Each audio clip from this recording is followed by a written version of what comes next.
Friends, good morning, শুভ সকাল সবাইকে। কেমন আছো সবাই? আমি তো ভালোই আছি। আর চলে এসেছি দেখো মাঠের দিকে।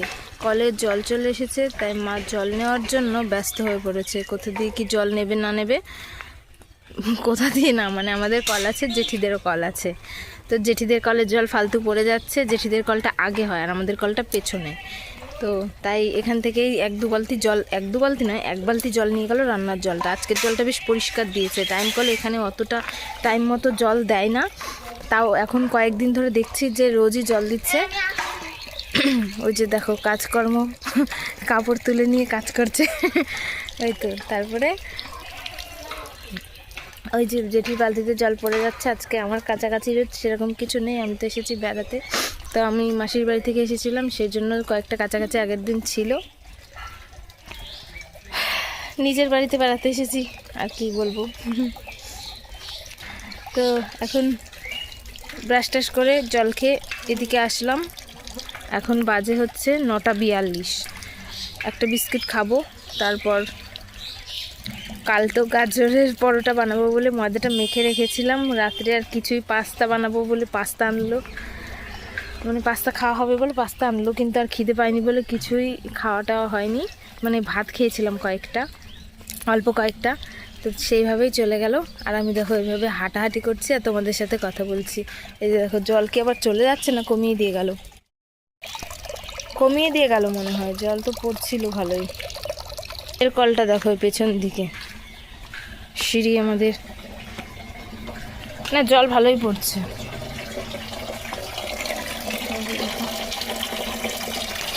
উফ, মাথায় গুঁতোই খেয়ে নিলাম। না জল খারাপ না একেবারে, বোতলটা একেবারে সাদা, তো চুল নেই এমনিতে। কিছু বলবি?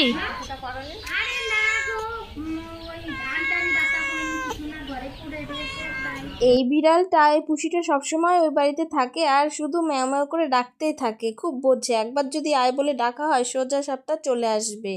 মানে ভাবে যে ওর জন্য সবসময় আমরা খাবার নিয়ে বেড়াচ্ছি, এরকম একটা ব্যাপার। আর দেখো জেঠি খই বাড়িতে ভেজেছিল আর সেগুলোই বাচ্ছিল। তো বাড়িতে ভেজেছিল বলে তা আমি একটু ভিডিওতে তুলে নিলাম। আর তারপরে দেখো আমার মা মাছ কাটছিল, বটিটাই একদমই ধার ছিল না। রুই মাছ এনেছে, মানে ছোট রুই মাছ, জ্যান্ত ছিল হয়তো বা। আর এই যে দেখো কয়েকটা ওজনে হয়তো হয়নি, তাই কয়েকটা ছোট ছোট বাটা মাছ দিয়ে দিয়েছে ওজনে কমপ্লিট হওয়ার জন্য। মানে কোনো যাই হোক কম হচ্ছিল। তো তারপরে এই যে মাছ কেটে নিচ্ছিল। একজন আমাকে কমেন্ট করেছিল, এক দাদাভাই, তেলাপিয়া মাছ কাটার ভিডিও বানাতে। তো তেলাপিয়া মাছ আমার শ্বশুরবাড়িতে কেউ খায় না। আর যখন আমার শাশুড়ি মাছ কাটে, আমি তো মাছ কাটতে অতটা পারি না। আর উনি যখন মাছ কাটে তো ওনার সামনে আমি ফোন নিয়ে ভিডিও করতেও যাই না।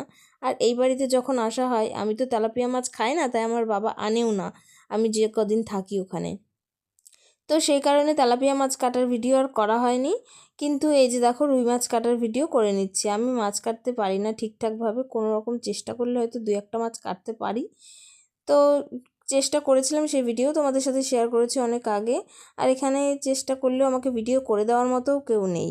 তো যাই হোক মাছ কাটা হয়ে গেছে। তারপরে দেখো সেই গাজরের পরোটা এখন বানাচ্ছি।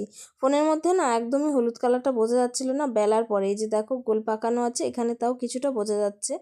মানে হলুদ নয়, ওই যে গাজরের যে কালারটা, আরেকটু বেশি গাজর দিলে মানে কালারটা আরেকটু ভালো আসতো। তো 2দিন ধরে আমি গাজরের পরোটা বানিয়েই যাচ্ছি আর তোমাদের সাথে শেয়ার করেই যাচ্ছি।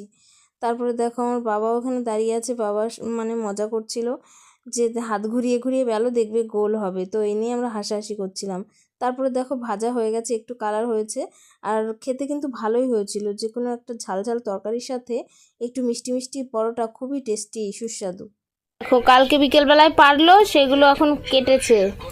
এই যে দেখো এত খাবে সব আমার মা একা, আমার বাবাও পছন্দ করে না এইসব।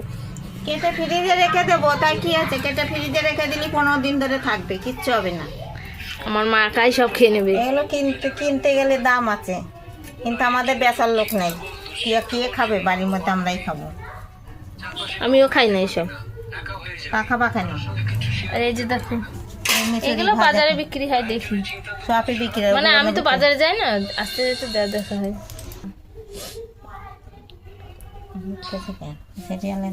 এই দেখো কত, ঠিক আছে কেটে নাও তাহলে। আর এনেছি কি লাউ, মাছ দিয়ে লাউ দিয়ে ঝোল হবে। তো আমার বাড়িতে গেলে তো আমার কাজ খুব বিশেষ থাকে না, মানে জ্যাঠার বাড়ি এই বাড়ি সেই বাড়ি একটু হাঁটাহাঁটি করি, ঘোরাঘুরি করি। তো এখানে দেখছিলাম ওই বৌদি কি করছে সেটাও ক্যাপচার করলাম। তারপর আমি ওখান থেকে বেরোনোর সময় নিজেকেও একটু দেখালাম, দেখলাম যে ফর্সা ফর্সা লাগছিল। তো রাস্তা দিয়ে কি যাচ্ছে, কারা যাচ্ছে সেটাও আবার একটু দেখে নিচ্ছিলাম। তো ওই আর কি ব্যাপার। তারপরে স্নান করে খেতেও বসে পড়েছিলাম। দেখো কি কি রান্না হয়েছে। আলু দিয়ে লাউয়ের খোসা ভাজা করেছিল, পেঁয়াজ দিয়ে আলু দিয়ে লাউয়ের খোসা, মানে আমি করলাম নাকি ঠিক আমার মনে নেই। না আমি করিনি সেদিন, তো মাই করেছিল। আর মানে আড্ডা মারছিলাম যে সকাল থেকে দেখলাম পুঁই শাক কাটছো, পুঁই শাকটা কি এখনও বানাওনি, রান্না করনি? সেদিন হয়তো পুঁই শাক রান্না করেছিল, নানা করেছিল, আমি সেটি সঠিক খেয়াল করিনি। তো তারপর দেখো এই যে ভাজাটা দিয়ে ভাতটা মাখিয়ে নিচ্ছিলাম, আমি ভেজেছিলাম যতদূর সম্ভব এখন আমার মনে পড়ছে। মাছ ভেজে দিয়েছিলাম আর এইটা ভেজে দিয়েছিলাম, আর তরকারিটা আমার মা করেছিল। তারপর খাওয়া দাওয়া করে নিয়ে বিকেলবেলায় দেখো যে সবাই গল্প করছিল। আমি সিঁড়ির পরে বসেছিলাম, মাও সিঁড়ির পরে বসেছিল। তো ওদেরকে জেঠি আর ওই বৌদিকে বসতে বলেছিলাম, ওরা বসেনি। তো তাই চলে যাবে করে, আর চেয়ারও দেওয়া হয়নি। সবাই যে গল্প করছিলাম আর আমি যে বসেছিলাম, মা আবার ফোন হাতে নিয়ে বসেছিল। তা নিজেকেও একটু দেখালাম যে দেখো আমিও বসে আছি এখানে, শুধু ওরাই নেই। তারপর সন্ধ্যেবেলা, হ্যালো, গুড ইভিনিং, শুভ সন্ধ্যা। এখন বাজে 7:55। শুয়ে বসে লাত খেয়ে দিন কাটছে এখানে, কোথাও যায়নি, যাওয়ার কোনো ইচ্ছাও তেমন নেই। তো এখন ভাবছিলাম একটু ওইদিকে যাব, মানে ওই চাষার বাড়ি যাব। তো যাই, এখানে বাইরে হালকা হালকা ঠান্ডা আছে, তাই স্কার্ফটা জড়িয়েছি। চলো যাবা এখন।